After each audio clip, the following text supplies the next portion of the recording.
The endorsement of new political map follows India's inauguration of a road link via Lipu Lake, a territory that Nepal has long claimed as its own. Nepal government had been tolerating the Indian encroachment until India's Defence Minister Rajnath Singh inaugurated the new road. Nepal was thinking that India will take seriously and talks will be in the negotiation.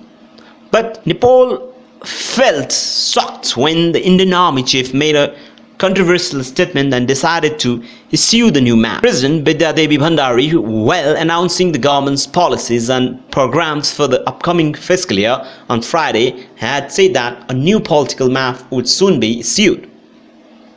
At Sunday's cabinet meeting, Prime Minister KP Sharma Oli had expressed serious reservation over the statement made on Friday by Indian Army Chief MM Narvane, who had said Nepal's objection to India laying the link road were at the behest of someone else. Many in Kathmandu believed that he was alluding to China. Neither the Nepal army nor the government has responded yet to the Narvane. The Oli government was under pressure from members of the public and leaders of the ruling as well as opposition parties to publish a new political map for Nepal after India on May 8 announced that it had inaugurated a road link via Lipu Lake. Let's listen to this video what the Indian media thinks about the increasement of diplomatic standoff that has been intensified between Nepal and India. Meanwhile, the Nepal government is slipping further away into Chinese control. The Nepal cabinet has endorsed a new political map, a map that puts disputed territories within Nepal's borders. Nepal's map will now include the territories of Lipu Lake, Kalapani and Limpi Adura. Now, some of these territories are by and large controlled by India, but the Council of Ministers of Nepal has endorsed these changes. And some of these ministers are even calling this move historic. Nepal's Minister of Tourism, Mr. Yogesh Bhattarai, said, and I'm quoting, "Today, the decision of the Council of Ministers of the Government of Nepal will be written in golden letters in the pages of history. Today's date and the decision will remain immortal for ages to come. Thank you, Prime Minister KP Oli," he says. I'm not sure if Nepal's Prime Minister deserves to be thanked here. He is, after all, acting under the pressure of his party and his Chinese directors. The Nepal Communist Party, the ruling party of the country, is on the verge of a split. And China is trying to save the coalition. The Chinese ambassador is openly intervening in the domestic politics of Nepal. Last week, we reported Nepal's unwarranted protest over a road inauguration by India.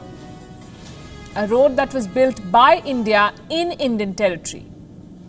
The Indian Army chief then hinted at a foreign hand in Nepal's actions and words.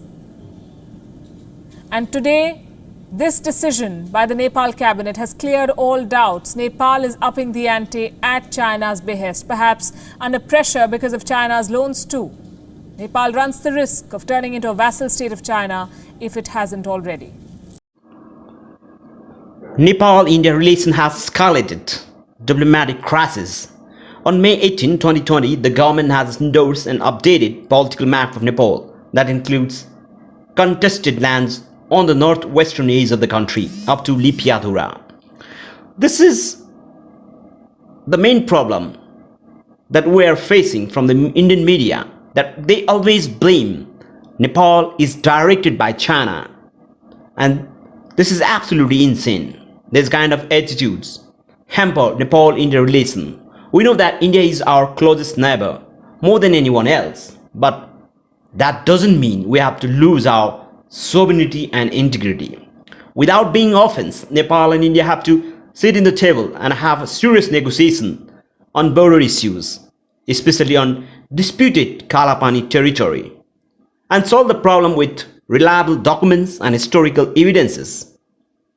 This is not the issue of 10 or 20 years long.